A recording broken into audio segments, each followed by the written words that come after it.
The long-necked sheep. There once was a farmer with a small flock of sheep who lived on the green slopy slopes by the creek. The sheep loved to play and roll in the grass. To frolic and leap, they loved to take baths. These sheep were quite proud of their little white woolly fluff, so when it came to baths, they couldn't get enough. They'd splish and splash in the Wookaroo Creek. They'd scrub from their nose right down to their feet.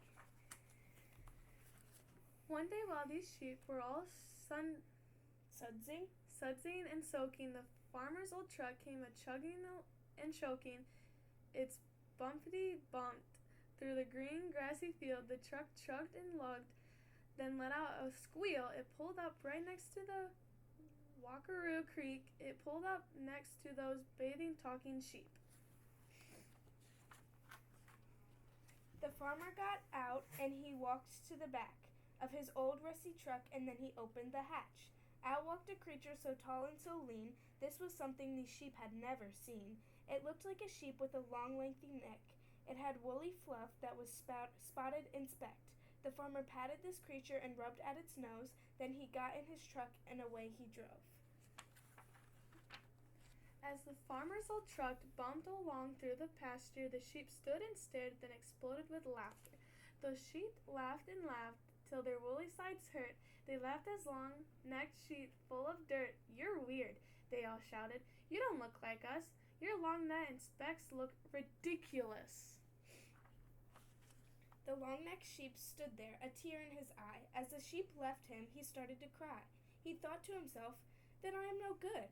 I'll never fit in. I don't look like I should." As the sheep ran away from this strange-looking thing, they jumped and they skipped and they started to sing. What a silly spotted, long-necked sheep. Then quick as a flash, they jumped back in the creek. The long-necked sheep watched them with fluff full of bubbles. Then he had an idea. "I'll solve all my troubles." He ran to the edge of the Wookaroo Creek. Then he jumped right in with those talking sheep. He scrubbed at his spots as hard as he could, but he soon realized it would do him no good. His spots were all stuck there. That's how he was made. It wasn't just dirt that could be washed away. Now those white woolly sheep really did laugh. They laughed at the long-necked sheep and his bath. "You're dirty," they hollered. "You're ugly and spotted. You'll never be clean." And away they trotted. That poor long-necked sheep sobbed and he sighed. "Now what should I do? Now what can I try?" He thought and he thought. Then an idea struck him. Maybe if he held in his long neck, they would love him. He tried sucking in his long, lengthy neck. But when he tried walking, he ended up in a wreck. He couldn't see straight, and his brain got all dizzy. His legs wibble-wobbled, and he fell in a tizzy.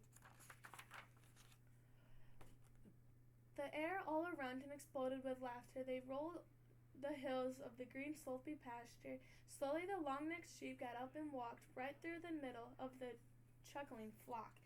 He walked till he came to old Bumpy Stump. Then he plopped down beside it with a floppy flump. He started staring blankly towards the Wookaroo Creek. He quite enough of those talking sheep. He couldn't be like them as hard as he tried, so he sat by the old plump stump and cried. Now as he sat sniffling and blowing his nose from down by the creek, a commotion arose. He quickly looked down toward the Wookaroo Creek, back toward those bath-talking white woolly sheep. The sheep were all clambering over each other, and the sight he beheld made his heart flip and flutter. "Help us," they bleated, "lest we become a feast," for close on their heels was a shadowy beast. At dark, this vicious creature had the flock on a run. The long-necked sheep knew that he must be the one to save these white woolly sheep from their fight. So he charged towards the beast with all his might. As he raced towards the flock with his long neck stretched out, one of the white woolly sheep gave a shout. "He's coming to save us! It's the strange-looking sheep!" And with his head down, he plummeted the beast. With all four of his hooves wildly stomping and stamping, he trampled the beast till he ran away panting. Whimpering, it bolted away through the fence, and that white woolly flock had not seen him since. A wild cheer erupted from the disheveled flock. They no longer desired to poke fun or to mock. "Hooray! You have saved us!" the flock of sheep cried, and with the hearts full of joy they rushed to his side. "We're so glad you're different than us," they all said. When we were so full of terror and dread, you rushed to our rescue with bravery and honor. If you hadn't shown up, we would have been goners. Please forgive us for treating you like an outcast. Unique is good. We'll see it at last." They hoisted the long-necked sheep up off the ground. With him up on their shoulders, they pranced round and round. For the rest of the day there was great celebration, feasting and dancing, and much jubilation. "But why did he take us on this Chivalrous task? Why did he save us with those cruel sheep?" you might ask. There was no more to the sheep than what the flock knew. The way that God made him had finally shone through. For he was a llama whose instincts you see to chase away the wolves when they're trying to eat sheep.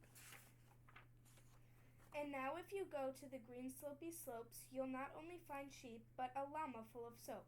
Those sheep, they all learned a good lesson that day. We oughtn't to judge, we have no right to say that we're better than someone, or that they're no good, or that they don't look the way we think they should. The end.